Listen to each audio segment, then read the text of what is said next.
Hello viewers, welcome to my YouTube channel. My name is Zippy Karuthu.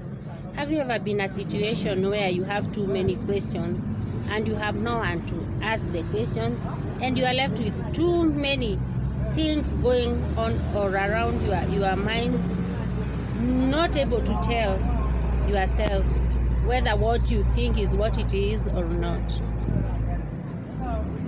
I'm born in a family of three girls, one boy, and I am the last born in this family.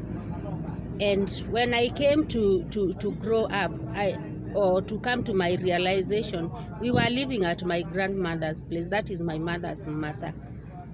But I always heard my sister and my brother saying that our father lived in Nairobi.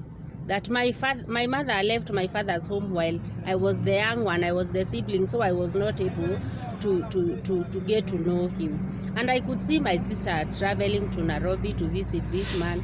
I could also see my brother doing the same. But when I was in class 6, I was transferred to go and live with my mother's sister. That was my aunt. She took me. She educated me from there, from class 6 to high school. And when I was in secondary school, came this time when you feel like you are in the dormitory, you are discussing with other girls, they are all talking about their father, you have nothing to say. I promised myself I also want to go and visit this man that I knew that was I heard that was my father. I also wanted to have a story to share, also talk of my father. And when I was done with my high school, right when I was in my high school, I used to save some small money, like my pocket money, knowing very well that I want to go to Nairobi to meet this man. So when I was done with my high school, I remember very well that my brother came to visit us at my aunt's place. That is where I was living. And I told him that I want to go to Nairobi to visit my father. He told me, yes, I can take you, but we don't have money. I told him, don't you worry. I had already saved enough money to take us to Nairobi and get us back. So he said it's fine. So we talked to my aunt. We told her that we were going home. But actually, we were not going home. We were planning to go to Nairobi. So we talked to my aunt. We told her that we were going to Nairobi, and she agreed. We planned the following day. We left for Nairobi in the morning. We went and stopped in Nakuru. I remember my brother left me at the stage for some few minutes. He just told me to stand there for some minutes. He was coming back, and I don't know where he went. And I decided, at least I was wearing rubber shoes, and I decided I want also to get myself a shoe, at least to get to Nairobi. I started moving around the Nakuru shops. That was my first time to be in Nakuru. And I came across this butter shop. I got inside, and there were these sandal shoes by that time. The sandal shoes were on fashion at that time. So I bought a sandal shoe and left immediately because I was worried that my brother could come back at the stage and find that I was not already there. So I went back to the stage. When I got there, he still had not come. So I decided I was going to change my shoes there from the rubbers I had to these sandal shoes. I just hid myself by the corner of a Nissan Matatu, and I started changing my shoes. But unluckily, or just whatever, there was someone who was looking on what I was doing. And when our eyes met, you can imagine, as a village girl, the way I was shy. And he just told me, no, continue, be comfortable, don't you worry. So I changed my shoes and wore my sandal shoes ready to get to Nairobi. And by the time I was finished, my brother was here, and we boarded a matatu right to Nairobi. We go there. It was at around 2 p.m. and he took me to Ngara. That is where my father was living, actually. And he took me to this big building where he told me that this was my father's building. And when we went to a hotel that was there. In this building, in downstairs, there was a restaurant, that is a pub, and also a hotel. At the same time, There was a very big butchery. There was this now hotel. And now we went to the hotel place. Because, you know, you were brought up from a Christian foundation. Now, we could not get inside a bar. So he took me to a hotel, told me to wait there, and he left. He left, you know, already my father had a second wife, and this second wife had sons. And now, because my brother used to go to this Nairobi, they already knew each other with these sons. So they left me at the hotel, and he told me that he will get back. I waited for 1 hour, for 2 hours, just seated in the hotel. My brother was not yet back. So I looked, and like behind there, I saw some girls who are peeling some potatoes for making chips now in this hotel. And I decided to join them because I was already bored, sitting in the hotel, and I know no one. I went and joined them. I told them to get me a knife, and we started peeling the potatoes for chips. That is when they asked me who I was. I told them, I am so and so. We came with my brother. I came to see my father, and I've never seen him. So they told me he will come. He works in these big offices in Nairobi, and he gets back in the evening around 6:30 p.m. So I told them it was all right. One of the girls just asked me if I had taken anything. I told her no. She went in the kitchen. She brought me some chips and a cup of tea. And I took the tea and the chips and continued with them. At around 6 p.m. my brother came back. At least I think he went, and he was knowing that this man comes back at this hour of time. So he came back and called me and told me, you come and sit here. This man is about to come. So I joined him at the hotel. We seated there, but we did not even take long. A man got inside the hotel, and he told me, wake up, this is the man. We went, he came. My brother went and greeted him and told him, greet this lady, this is so and so. The man looked at me, he did not greet me, he left. I was surprised. I did not, this man, I had not seen him, I did not know him, but he was very well dressed in suits. In fact, for real, he was really working these big offices in Nairobi. And he was a big man, because I was also told if this building that I was told was his. This building had even rental houses upstairs, and he was also living upstairs. But I was told that I could not go upstairs because he was living with his madam, the new madam now. Because now he had my mother as his first wife, but my mother had gotten back to her parents. He had a second wife who was the mother of these sons that we met there, and he had now a third wife woman whom he was living with. Sorry, pardon my English. Hi. So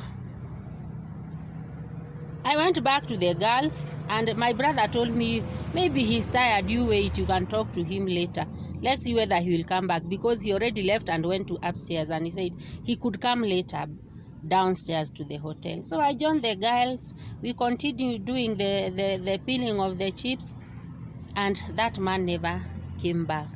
So we stayed. My brother joined with the other sons of this man, and they left, and I never came to see him again for that day. We stayed with these girls. These girls told me that I not to worry, that they were going to give me accommodation.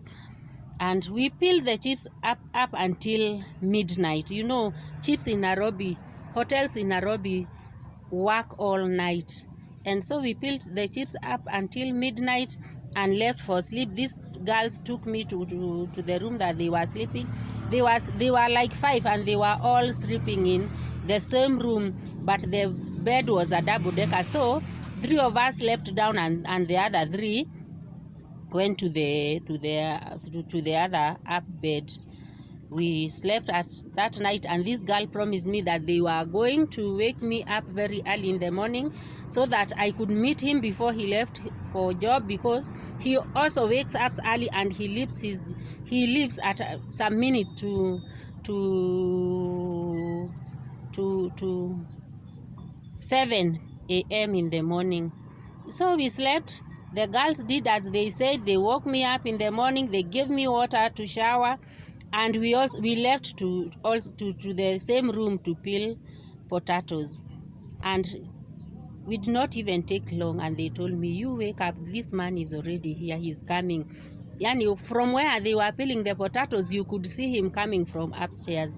So I wake up, went and stood at the whatever next to the stairs, because I was already fearing him because of what he did yesterday. And you see, this is a man that I had not met before. So I started talking to him as he was coming downstairs, just from afar. And I told him, I wanted to tell you that I will go back home. This man came, he looked at me, he did not talk to me. He went to the hotel, he took his breakfast and left. Do you know that I was disappointed? With all this desire that I had for all this time to meet this man, saving every coin, knowing that I also want to go and see this man that I could see. I could even hear my sister saying that he whatever.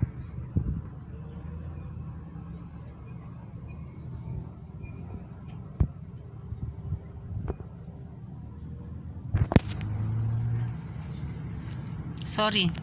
I could hear my sister saying that the colleges she was taking, that it's my father who was paying her the school fees. My brother also, he could be sent and go and bring school fees for his secondary school to the same man. And now I was asking myself, why did he not greet me? And he was told that this is our last born girl, she is so and so, and he did not even respond, he did not even mind. That thing disturbed my heart. It really did. And I decided the same day I was going back home, though I had not met my brother, because he left with the other sons of this man, and I don't know where they went to sleep. They already knew Nairobi, so they already knew what they were doing. So I went back to where these girls were chopping potatoes, and I told them, me, I'm going back home. Can you please kindly help me on how to get to the bus stage to get back to Nakuru? And then they told me, from where you are, the stage is just very close. You just take the road and don't even divert or what. Just go straight, and as you will find a river, and then you will start going up, and then you will find a stage. That is what I did. I left them. I thanked them for giving me the whatever accommodation to sleep, and I left. So I left from where I was, as I walked, like today, now that I know Nairobi, I was just close to River Road. The building was just close to River Road, so I did not take long walking before I go to River Road. And then I went to Nyamakema. That is the stage where I found those Nissans written Nakuru whatever, and I just took my Nissan back to home. I went back to I did not get to, I had to go home, because you see, we had told our aunt that we were going home. So I had to go home first, visit my mother, and get back to my aunt. I did not tell anyone that I had gone to Nairobi. My brother, after some days, came back home and asked me why I had to leave without telling him. I told him I could not stay there, because already this man was not talking to me. What was I supposed to wait on? He did not greet me. So from there, that thing started disturbing me. It really did. I think it took time for me to heal, because now I had these too many questions in my mind, asking myself, was this man really my father? One day I decided that I'll go and ask my mother. I left from my aunt's place. Remember, I had already finished my high school. I left from my aunt's place, went home, and tried to ask my mother. I did not tell her that I had gone to Nairobi, but I asked her, I want to know who my father is. And my mother started screaming. She did not even get to ask me why I had to ask her those questions. She just started screaming, and things got worse, and I had to stop this thing. And I just kept quiet. I did not ask it again. But in my mind, I had too many questions asking myself, was this man really my father? Was he really? Why did he have to treat me like this? It took time. I don't know whether my brother told him that I got mad on the way he behaved to me or what, but he never got back to me.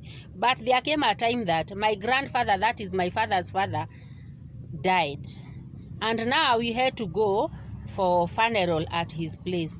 When I was there, my father's sister called me. I think they had already been told on how this man treated me. So she called me and told me, ZP, come and sit here and let's call your father and see whether he's going to recognize you. I went, and then the lady called his brother. Now that was the man that I was being told that he was my father, and asked him. He greeted us, and then her sister asked him, sorry, do you know this lady? He looked at me and asked his sister that, is she your firstborn daughter? Those were the most disappointing moments that I went through. I just looked at him and I told him, you cannot recognize me. And immediately he looked at me and left. He did not say anything. And that is when I thought maybe he had been told of whatever. He could not even remember that I was the same lady that he met some years back in the hotel. And then the sister, I left. In fact, it was too bad for me.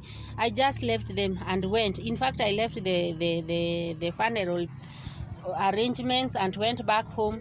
And I came back on the burial day to bury my grandfather. And from there, in fact, I met him there. He did not talk to me. And from there, we did not get to see each other again. Kindly, parents, even if there was a disagreement between you and or maybe you parted ways, there is one thing I've come to learn. Children will always miss that love between both parents, even if you are not together. Kindly, if the woman left with the children, go and visit those children, or even talk to them. These children are not part of what transpired between you two. Why should you take your anger to the children that don't even know what happened in between you? I only needed his love. I did not want his money. I wanted completely nothing but his love. I did not need his wealth. Or maybe he saw that I was very dirty, maybe a dirty girl coming from the village and now coming to shame him in this town while he was working in these big offices of Nairobi. He was a big man. But what he did to me was not right. It haunted me. It haunted me for too long. I was really hurting from inside for years until I came to these preachings that I got from Joyce Meyer. I started following Joyce Meyer's preachings. That is what helped me. I started healing slowly by slowly until I came to forgive him. But what I know, when parents separate, that thing affects the children. That thing affects the children. Children always want love from both parents. And that this one should not haunt the children because they were not part of what happened to you. Guys, it has never been easy up to today. It has never been easy because I've always asked myself, if this man was really my father, why did he have to do this to me? I don't know. I have no answers. I've never gotten any answers. Though my sisters have always told me that I was that man's whatever daughter, because my sister was big when my mother was living. My sister was already big enough to understand things. So she always tell me that ZP, this man was your real father, and my mother left when you were siblings. But I don't know what transpired between them. Whatever got my mother to leave from her husband's house, I don't know. But was I really to suffer the pain of this man treating like this while I was not part of whatever happened? I have nothing to say. But I have never experienced peace. That is all I know. Thank you.